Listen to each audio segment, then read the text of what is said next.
Exciting news here at One Idea Away. The book, Uncovering the Life of Your Dreams by IPEC founder, also my business partner, Bruce D. Schneider, is now available at Amazon, Barnes & Noble, and Books A Million. It's an enlightening story of a character who finds himself asking some challenging questions. Is this all there is? What's the purpose of my life? He goes on a very unique journey to be able to uncover who he is at his core. You're going to hear about 5 portals, which are essentially pathways that help us to peel back the layers on who we think we are. Each of these pathways helps us experience life in a whole new light, becoming more centered, fulfilled, and at home with ourselves with every step. Gene Houston, the pioneer in human potential, says the novel evokes higher dreams of who and what we really are and what yet may be. Tal Ben-Shahar, well-reputed best-selling author and famed former Harvard professor of happiness, shares Bruce Schneider has written a personal odyssey with universal implications, and that it can guide you to more fulfillment and happiness. And Mary O'Malley, the famed teacher and author of What's in the Way is the Way, shares this: there is something deep inside of each of us, something inviting us out of our everyday world into the world that we long for. And Uncovering the Life of Your Dreams shares the process of remembering who we really are at our core. If you want to learn more about Bruce D. Schneider, you can actually check out the interview that we did with him very recently. So check that out right here on the podcast feed. And otherwise, be sure to get out there and pick up your copy of Uncovering the Life of Your Dreams today at any of the major online book retailers. And now, on to our show.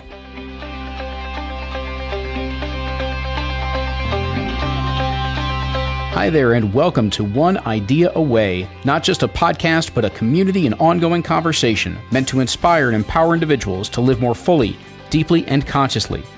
Let's jump into today's episode right now. Hey there, everyone. Today, we get to combine 2 really great topics, and this aligns around so many of our desires and our wishes. Those topics are happiness and being together. You've heard me mention this on the show before, that connection, true relationships, are one of those cornerstones of our long-term happiness and well-being. And yet, for some reason, most of us pay more attention to taking care of our cars and our dry cleaning than we do our relationships. Then when we do focus on our relationships, it may be out of that place of, well, how do we fix this, or what might be wrong? And listen, there's a place for that. That's needed. I don't want to make light of it. But at the same time, much like the health world is catching on to this idea that we can take better care of ourselves up front to prevent problems and foster true well-being, well, we can do the same thing for our relationships. And that's what my guests are here to share today. We have the couple that literally wrote the book on being happy together.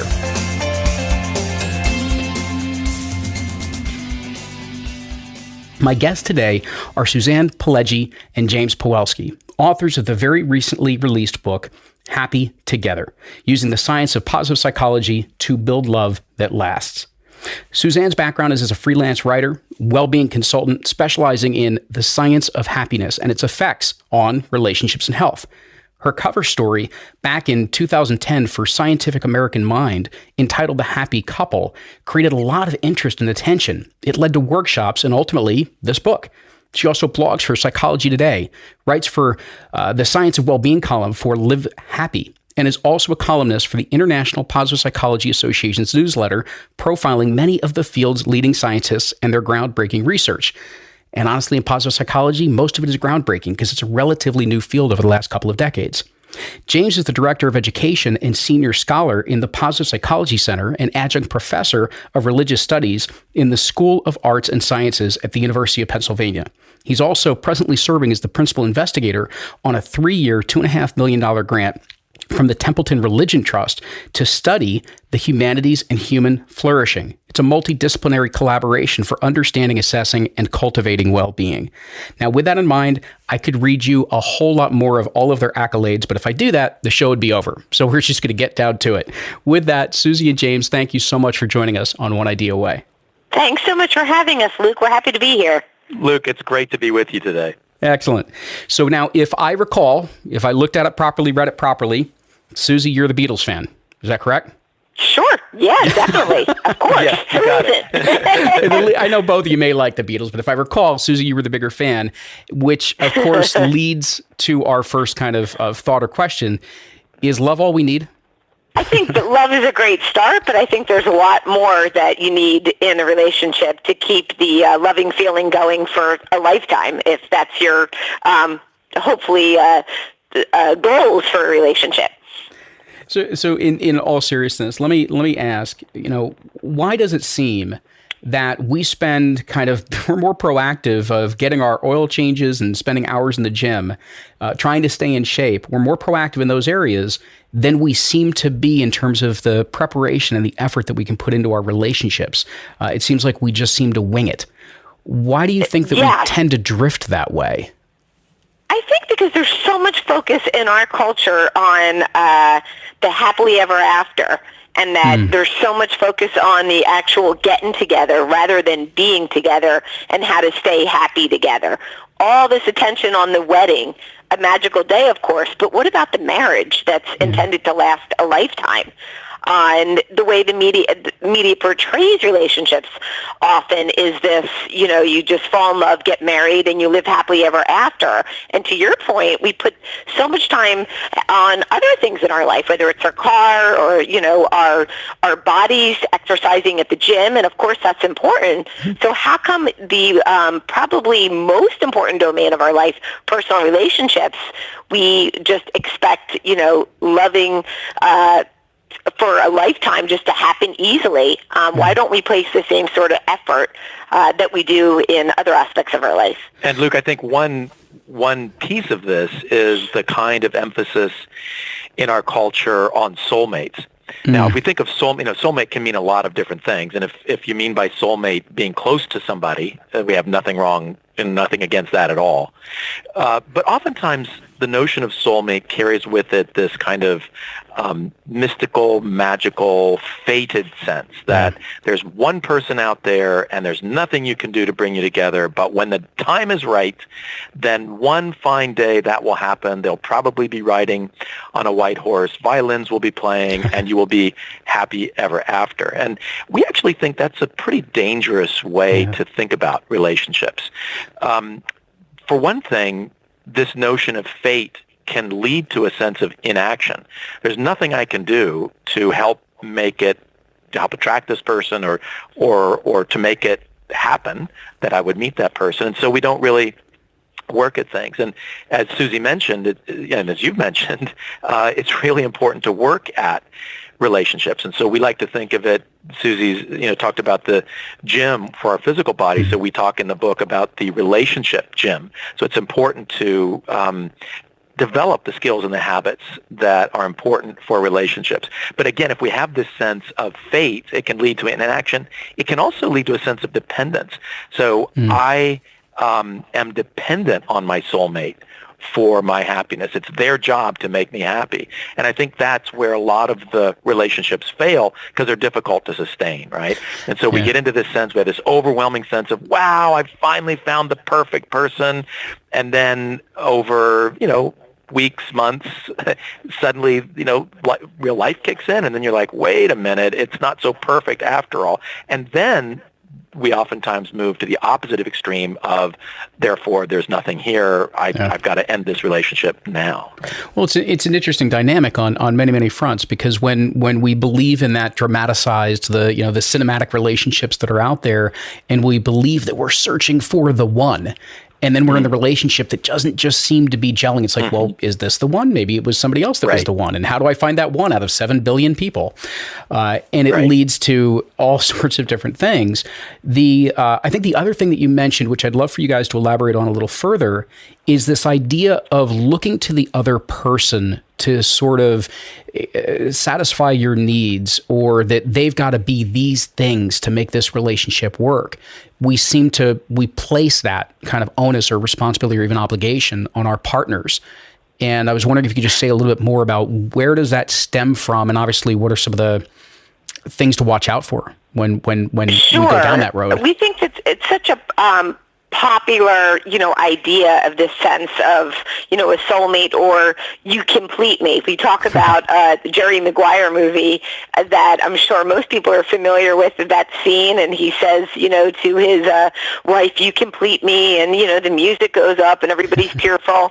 And while that's a great, scene in a film, in real life, it could be, dangerous, because if you're relying on the other partner, as James just mentioned, you're expecting them to fulfill maybe something that you're lacking, and you're waiting around. You're not doing anything to improve yourself. So we think better than you complete me is the notion of you complement me. And we like to compare this to a scene in As Good as It Gets, when Jack Nicholson's character, Melvin, says to Carol, played by Helen Hunt, you make me want to be a better man. So he's inspired by her goodness. He sees her goodness, and he wants to become better himself. And we know from a psychological standpoint, this notion of inspiration, when we're inspired by someone, when we see goodness in action, Jonathan Haidt's research shows that we actually have physiological changes we're experiencing in our body. We don't just feel good, but we're inspired to do good. Our heart expands, and we have a visceral reaction, and pro-social behavior where we reach out and we want to connect with people. So again, we feel that you compliment me, you inspire me to want to be better myself is a much healthier way to approach relationships, rather than you complete me, relying on your partner to fulfill some unmet need. It's interesting because as you bring up that scene from As Good as It Gets, one of the concepts I know that you introduce as part of explaining some of that is this concept of interdependence. And I was wondering if you could share a little bit more on that, because this idea of how we're both independent but interdependent is an interesting one, and I think seems like a foundational one for people to understand in their relationships. Yeah, absolutely. So, Luke, I mean, we tend to, I certainly felt this way at times in my life where I thought, man, my life isn't going so great. But when the time comes, when, I find this soulmate, this perfect other person, she's going to rescue me from all the problems and, all of that. And again, it's not me then saying, what can I do now, even before I have met that person? What can I do now to try to strengthen myself, to develop myself, to strengthen the skills and the habits that I'll need in relating to that other person? So it's not a kind of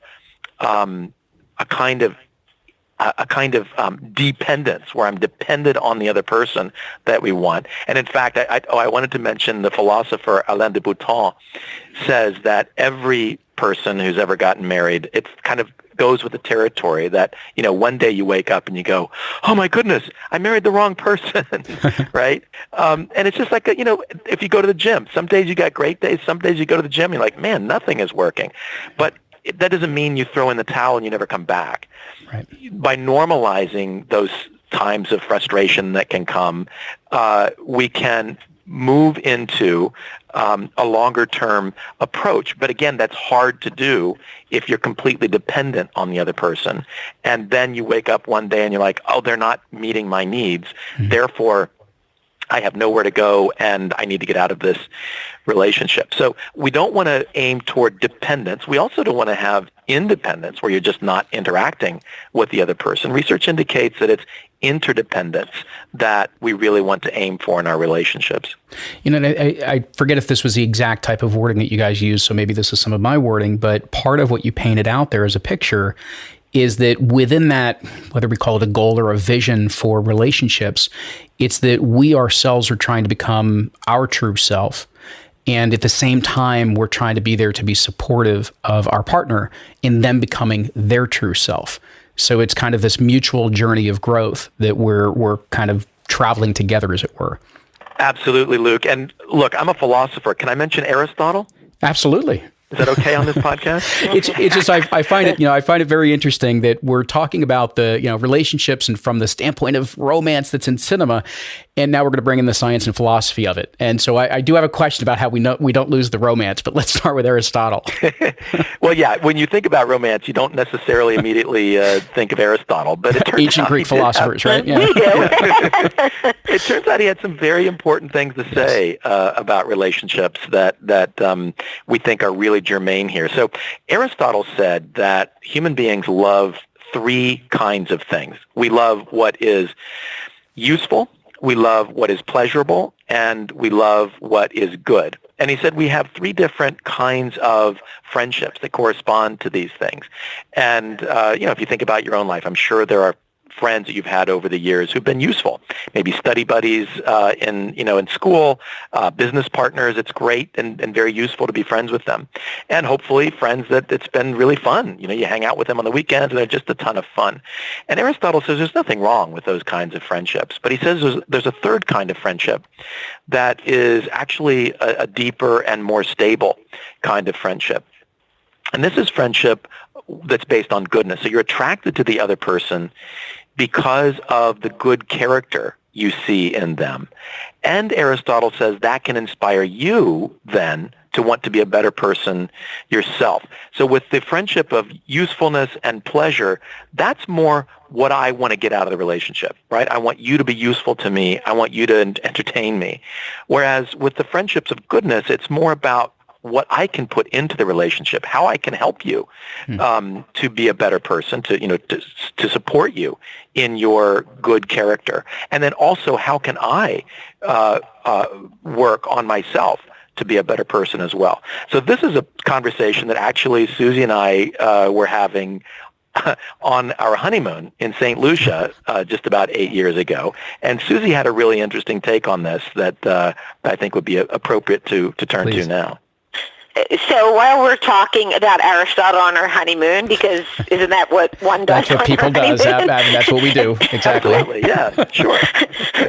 So if you're a philosopher and a positive psychology writer, that's what you tend to do. But seriously, we're having fun talking about Aristotle, and I enjoy him almost as much as James does.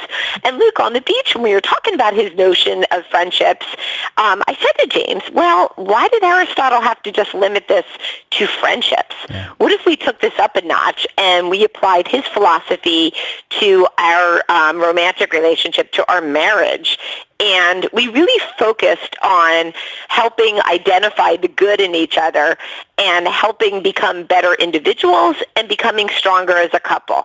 And James said, I love that idea. So we took that as, sort of a marital mission statement for our own marriage.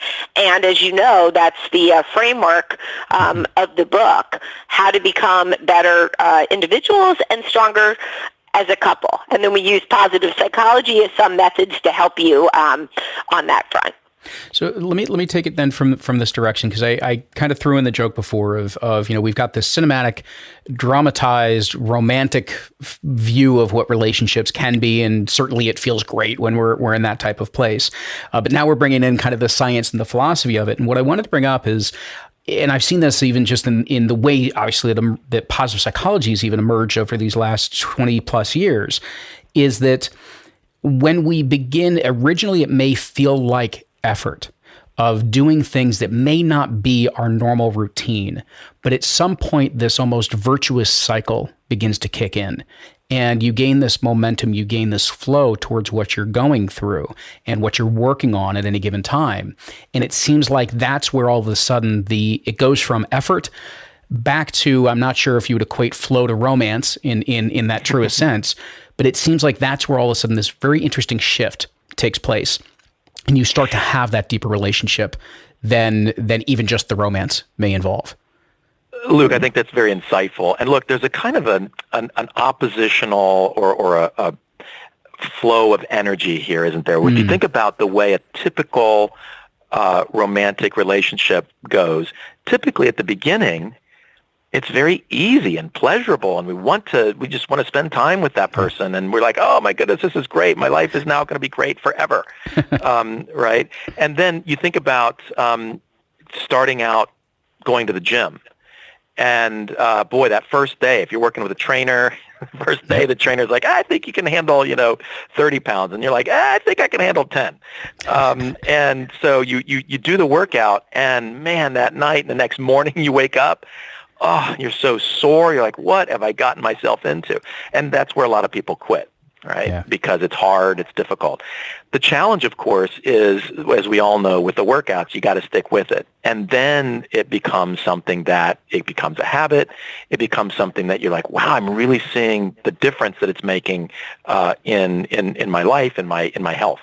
And I think that maybe one reason why it's especially difficult in the world of romance is because we tend to think, both in terms of this cinematic kind of cultural expectations, but then also in terms of our own experience. Like it should be easy. It just starts so easily, right? Mm-hmm. And then that may be a reason why we kind of have some resistance to, wait a minute, you want to work at it now? That feels hard.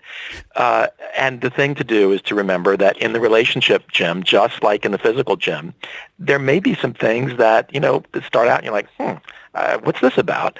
But if you work through it, you persist, again, in this evidence-based way. So you don't just go to the gym and throw weights around. You ask a trainer, how do you recommend that I should work out? And so for us, it's the positive psychology researchers who are kind of our trainers and have said, here are some ways in which you can focus your efforts that might be most likely to achieve the results that you're looking for in the relational world. So let's go off of that, because as we start to bring in more and more of this positive psychology, and I do want to ask you about the focal areas that you bring out in this book.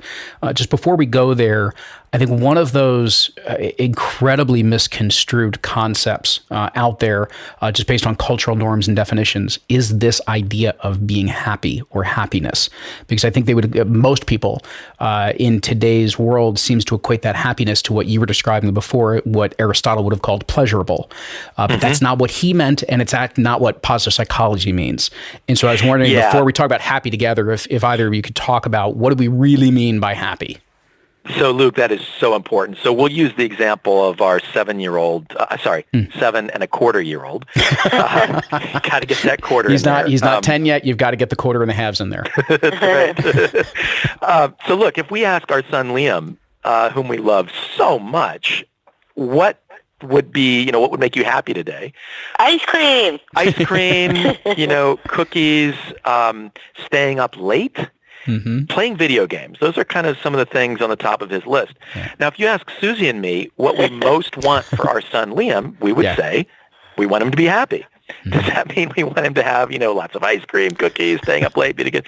Well, we want him to have some pleasure in his life, but that's not what we mean when we say we want him to be happy. We want him to develop his potential. We want him to connect to a community. We want him to have a sense of meaning, that he himself belongs and is worthwhile as a human being and is also able to contribute to the larger good, right? Those are the broader senses of what we want for him. So when we talk about happy in the book, again, we have nothing against romance and positive emotions. In fact, we celebrate those.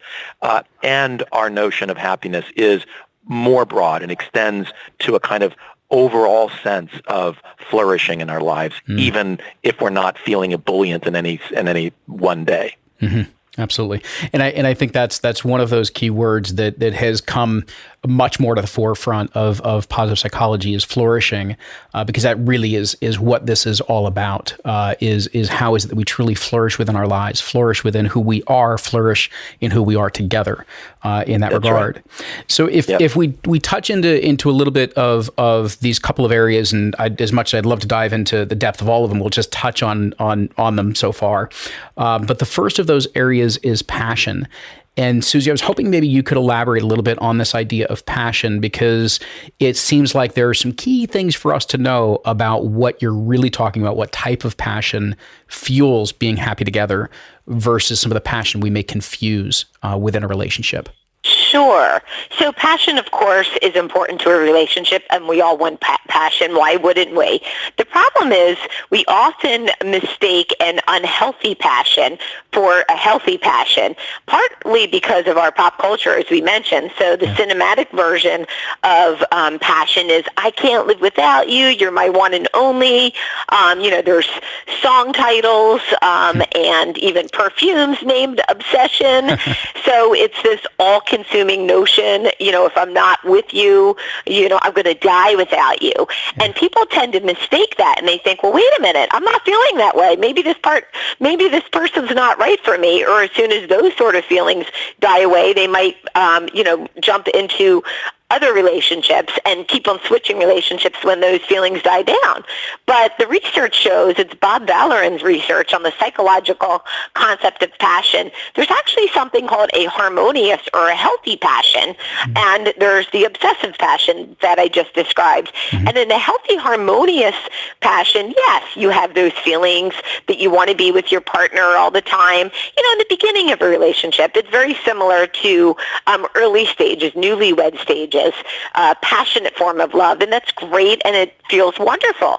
But the research shows that if months and maybe even years into the relationship, you're still at this stage with those high arousal emotions and feeling distracted at work, and you're no longer seeing your friends and only thinking about your partner, then you might not be in a healthy sort of relationship. You might more be obsessed with your partner.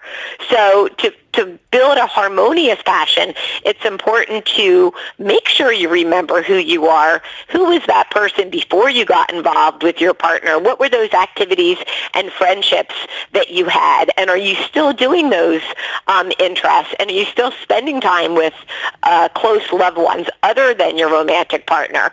And often it seems that our friends are the first ones to notice and see in red flags of obsession in relationships.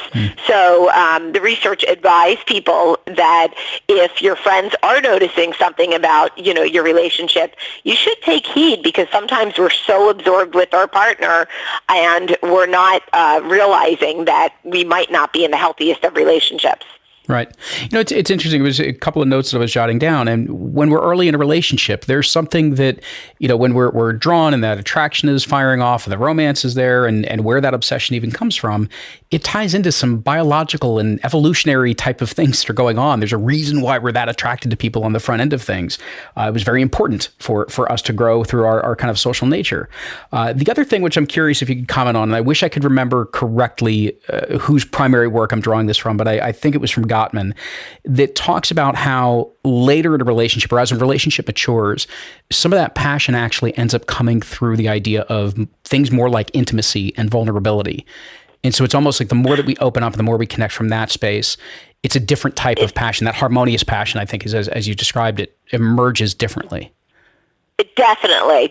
So in the beginning, you have, the passionate love, and I don't want to mistake. Of course, you have those feelings, years into the relationship, but you don't experience often the frequency and the intensity of those positive emotions like you do in the beginning of a relationship. So Gottman definitely has some interesting research in this area, as well as Barbara Fredrickson. We do a whole chapter on her work on positive emotions, and she talks about the 10 positive emotions that we frequent the most. So it's not just, the ones we hear about in pop culture, those high arousal emotions, but also things like awe and inspiration and serenity, the calmer emotions. And interestingly, she found that in relationships, we experience them in an order that goes from the more higher arousal emotions to the calmer one. So maybe when you first meet someone, it makes sense. You have, kind of lightness in your step and more ebullient. You're curious and you're having fun and laughter and, a very highly, kind of engaged relationship where you're feeling excitement. And then as the relationship develops, you might feel grateful. Hopefully you feel grateful if you're getting in a stronger relationship with your partner and, you're cuddling more and you have that sense of intimacy and you're experiencing awe. Maybe you're seeing your partner do good things and you're being inspired, and then you're having deep feelings of serenity. And then the ultimate of the positive emotions, Barbara's work says, is love. all these positive emotions encompass love, and love is, the ultimate emotion. So yes, we do experience them along a developmental sort of, hierarchy, if you will, with the higher arousal ones to the more contented emotions as our passionate love develops and matures into companion love. It is this interesting spectrum that we do move through, and exactly as you described with some of these other emotions, it seems to sink deeper within us. But to sink deeper within us, we've got to open up other parts of us. And I actually want to get to some of that in a moment. So we've talked about passion. You just brought up positive emotions. This third area of savoring, which I just wanted to talk about briefly as well, I think is another one that is so easy for us to overlook, especially once we have young kids or we're running from one practice to the next, waiting for them to come out of dance class, whatever it happens to be. This idea of savoring the moments with our partners is a really crucial one. And so I was wondering if you could just share a little bit more of how do we do this more intentionally? How do we really recognize, even if we only have that 60 seconds, how do we do this more intentionally? Yeah, it is so important, Luke, precisely because of what we were just talking about, that it seems for many of us at the beginning of a relationship, things just kind of are naturally great. And then as you move more into both the companionate emotions, but then also, as you said, all those responsibilities and so forth, it can seem like there's so much urgency around getting things done that you really don't have time or space even to feel the good emotions. And yet, research indicates that for most of us, we have a lot more positive episodes in a day than negative ones. We're just wired in part to pay more attention to the negative ones. Problems scream at us and opportunities typically just whisper. And so to be balanced, it's important not just to spend all of our time focusing on the problems or the annoyances or the urgencies, but also intentionally to focus on what's been going well, to notice that and to be with it, and to spend some effort staying with it, and not just allowing our attention to be distracted and moved on again by the next urgent thing.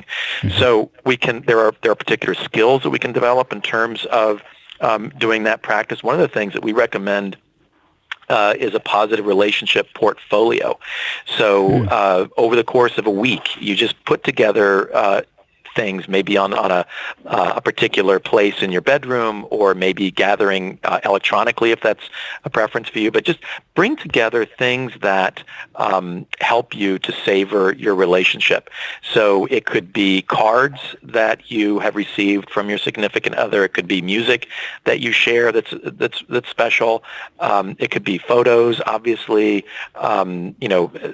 Items that you picked up at a particular, vacation that you went on, whatever it is, just kind of put them into a particular place. And then every day for a few minutes, just set some time aside to be fully present with those things. Maybe pick up one of the things out of the collection and just kind of remember what it was like to be back in that occasion where you connected with that and how you felt, and the gratitude that you felt, and so on. And that can be a powerful way of reconnecting to some of those emotions, and then maybe even remembering and just thinking in the current life what you're grateful to your partner for as well.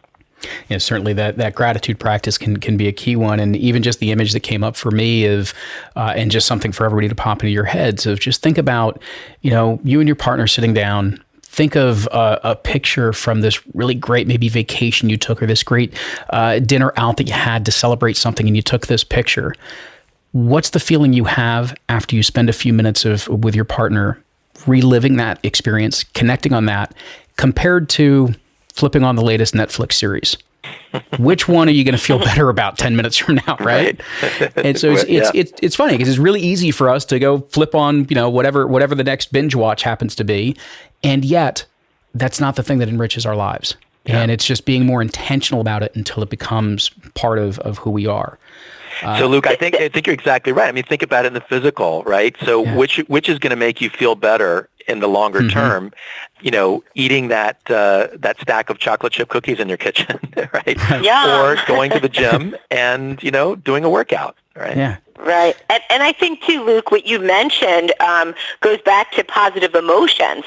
So Right. a lot of people think that those positive emotions just happen, but the research shows that the individuals and couples who are the happiest, they don't wait for they come around. They actually do what researchers call prioritize positive emotions, which is basically a fancy way of saying exactly what you just said, looking at a picture or making decisions throughout your day of doing activities that will evoke those positive emotions. So maybe it is looking at pictures or having a conversation with your partner or taking a hike. So it's doing those things, and then the emotions will follow, as opposed to just sitting around and being like, come on, I'm trying to be happy, forcing myself to be happy. Exactly. And part of this brings up, it's funny, I was working with a couple of people very recently, and one of the questions that they carry around with them as a reminder is this idea of, what choice will I be happy that I made at the end of this day? Right. Nice. So it just So it just puts you in that perspective of, wait a minute, I know right now I want to rip into those cookies, or I don't want to go to the gym. Yeah. Right. But at 6, 7, 8, 9 o'clock tonight, I'm going to really wish I'd gone to the gym instead. So, Definitely. Right. For somebody who works out most days of the week, that was always my thinking. I used to talk to James a lot about that when we got married. Like, I knew most of my life, when it was crazy working around the clock in New York City, that if I scheduled my workout in, even if I had very limited time, I knew I would use my brain like a time machine and fast forward 5 hours later and saying, okay, if I do this 6 a.m. morning run before all my meetings, I'm going to feel better later. It might not feel too good now in the moment, but I'm going to make this decision. And I think that really works and applies to your relationship too. Think about those things that, to your point, instead of just flicking on the television, that are going to bring more fulfillment and long-term contentment with your partner. Yeah. So the one area, before we start to bring things around full circle, I do want to touch on this fourth area of character, because I absolutely loved seeing that this was part of these areas that we can work on within our relationships. So I guess maybe start with, what is it that you mean by character, and then how does this factor into us showing up in this interdependent relationship? Well, if we go back to what we were talking about, Luke, with Aristotle and the friendship of virtue or goodness, and the thinking about a good character at the core of relationships, and in particular romantic relationships, then it's about, again, seeing the good in the other person, seeing the good in ourselves, and wanting to move that forward. And so, as you know, in the field of positive psychology, one of the first projects that was undertaken was to try to get a sense of what these character qualities, these character strengths might be.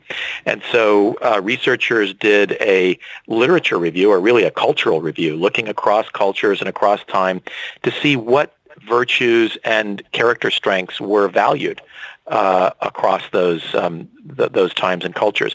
And they came up with the VIA classification of strengths and virtues.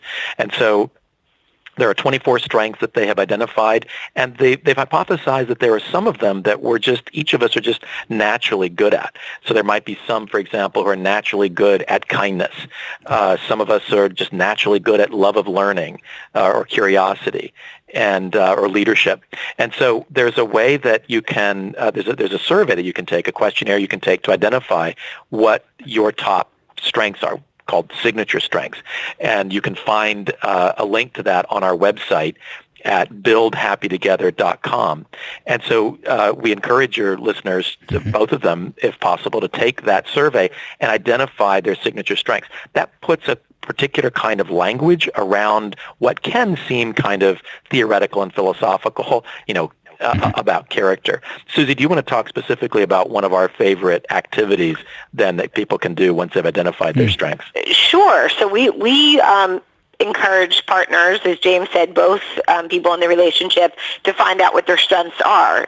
Once you have a language, then you begin having conversations about it, and don't just have one strengths conversation, but throughout your relationship, you should have many. What does that strength of creativity mean to you? What does that look like? How does that inform decisions in your professional life and personal life? And once you've begun having conversations with your partner, then we really recommend everybody goes on a strength date. People are like, what is a strength date? I know I go on regular dates. Well, what we find happens a lot with couples, people say, well, we take turns. So this weekend, I drag my spouse to see a romantic movie, even though he or she may not like it. And then the other weekend, now it's my turn, and I get to do what I want to do. But, then one partner is usually begrudgingly going along. So wouldn't it be better if we both really enjoyed our date? So we think with the concept of strengths date, this is one way to do it. And what it is that you choose one of your top strengths. So let's say zest, which is one of mine, and you choose one of your partners. So we'll say love of learning, since my philosopher husband really loves to learn. And then you think together. You could do it individually, take turns, or plan the date as a couple. And you say, what kind of outing could we do that would incorporate both of these strengths, love of learning and zest? And one of you comes up with an idea and might say, I got it. How about we rent Segways and we do a historical tour of the old city of Philadelphia where we live? So the point is, at the end of the date, like, my sense of adventure would be satisfied, and James's love of learning, I'm not sure about satisfied, Luke, because he really loves to learn. I do. But at least it would be piqued. That is great. That's a really fun way to be able to incorporate this together, and to like you said, to go on a strengths date, that's a really great way to combine all this. So there's, I guess, maybe two things. There's one I just had to ask you about before we wrap up. I was really intrigued that you bring up William James. And specifically the concept of the stream of consciousness. I'm kind of that's what I love to look into. Consciousness, mindfulness. That's a lot of the work that I draw on and focus on. And so I was just curious of what is it that would be helpful for us to understand about the stream of consciousness and how that relates to the way maybe we show up, obviously what we focus on when it comes to our relationships. Now, Luke, we have 3 hours to talk about this, right? Oh, exactly. We're going the extended version. Pumped. William James is his hero. Yeah. In fact, our son is named, we call him Liam, but his name is actually officially William James Pawelski. That's how much we think that William James was up to. I've asked the right question. Really. Yes. Okay. Yeah, you got it. Yep. So look, if you think about consciousness and the stream of consciousness, and particularly thinking about in relationships, James is the one who coined that term, stream of consciousness. And if you think about what a stream does, it kind of flows along, but then there are these little eddies that it kind of gets caught up into, and it kind of flows along. And our experience is like a stream. We're continually becoming something we never were before. Things are always changing and moving, and yet we're able to focus in on certain things. We're able to select parts of that stream to focus on. There's way too much for us to focus on. We can't focus on all of it at once. If you just take hearing, there are some wavelengths, many wavelengths, we can't even hear. Our ears aren't made to hear that wide range. And so our dogs can sometimes, our pets can hear those things that we can't. But even the things that we can hear that are within our range of hearing, we miss most of it because we're focused on other things and we don't hear the things going on in the background. And that's all good, because we wouldn't be able to function if we were trying to attend to everything in the stream of consciousness. What that does mean, though, is that it's important not just to be carried along with what we would naturally attend to. Our attention is called to things that are noisy, or things that are moving quickly, or things that we're habituated to attend to. But we can also use our own efforts to say, you know what? I'm not going to pay attention to that latest Netflix, binge watch thing that everybody's been talking about. I am instead going to spend some time with my significant other, and we're going to focus on this part of the stream of consciousness, because that's going in the long run to help us be better, and it's going to help us be more effective at building love that lasts. So that ability to attend to parts of the stream of consciousness because we want to attend to them is a key part of what William James had to say on this matter. That's excellent. And I think the this idea, the twofold of it, the one is that selective attention for us to be able to be more intentional with our attention as to what it is that we do want to focus on, what it is that we do want to develop is very important. And to recognize just that our stream of consciousness will get naturally drawn to certain things, exactly as you said, That's that right. are noisy or negative or out of place or all sorts of different things that play off of just kind of human nature. But it's a muscle. And it's a muscle that can be built over time. And it's one that will always reward you if you pay attention to it. So I thank you for bringing that in. Anytime, Luke, anytime. I bet. That's a whole other podcast. It's just few things on William James, right? And so I guess the one thing I'd love to ask you guys in terms of wrapping up, and both of you feel free to share and have your thoughts on this one. I'm curious about the implications of everything you write about in terms of being happy together. What are the implications for us as communities and as societies if we really leaned into this work and we looked even beyond just our immediate partnerships? Yeah, so look, it's important to go to the gym, and yet many of us find that it's a lot more fun to go to the gym with other people. So this is why we have, cardio classes and aerobics classes and so forth. And so our hope with this work, one of the biggest reason, Luke, honestly, why I wanted to write this book when Susie asked me to join her in it is because I thought it would be a great project for the two of us to have. Yeah. We all need to work out at the gym. And so if you're actually focused on this content, the likelihood is greater that it'll rub off on you. And the second reason why I wanted to join her in writing this book is because I thought it'd be a great way of being able to invite others into a kind of community of people who are thinking about these things.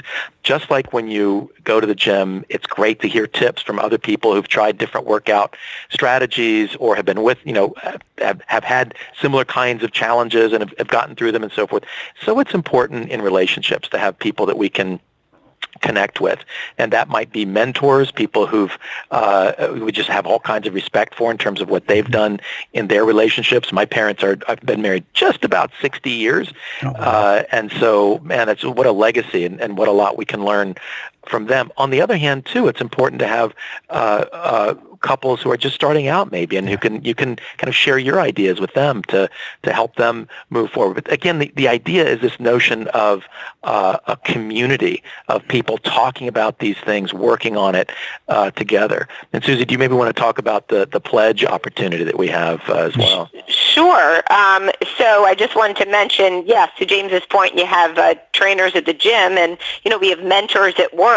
Why not, mentors and models? We like to call them Aristotelian models in relationships. And let's not just, share complaints that people often do, but what if we shared best practices and we try to, all help one another? So we have a pledge on our website wanting to become, an Aristotelian lover or an Aristotelian model. And you could take a pledge by going to buildhappytogether.com and saying you pledge to, try to become better as an individual and better as a couple.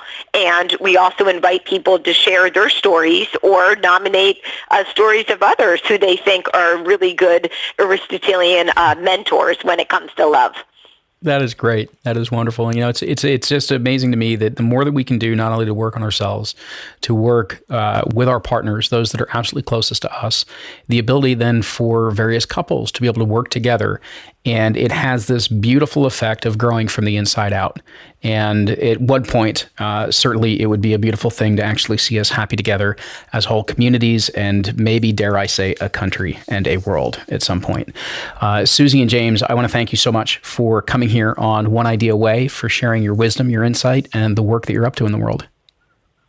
Thank you so much, Luke. It was really wonderful speaking with you about this such important topic. It's been a great conversation, Luke, and I think you stated it perfectly at the end. Thank you so much. Thank you, guys. For everybody, I just want to encourage you to check out the book, Happy Together. Please do check that out.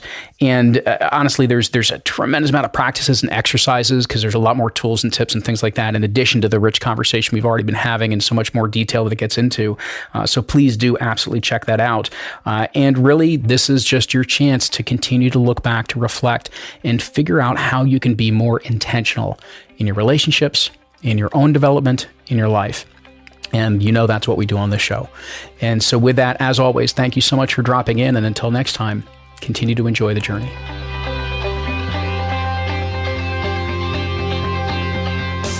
Thanks for listening to today's episode. If you really enjoyed it, do me a favor, let us know. You can keep the conversation going and send us a message on our Facebook page, which is simply One Idea Away. Go ahead and tag me in the post or even just direct messages. Also, I would be incredibly grateful if you could share this episode along with someone that you believe could benefit from hearing the ideas and the messages that we got into. That's pretty much why we do this. So you can just go ahead and share it from your app or email it along, whatever works for you. The point is to share, to talk, to discuss, and keep the dialogue going, because it's in those conversations that ideas can take hold and create profound shifts in perspective. That's what allows us to live life more fully, deeply, and consciously. As always, we would love to see you post a review for the podcast in iTunes or whichever app you're using.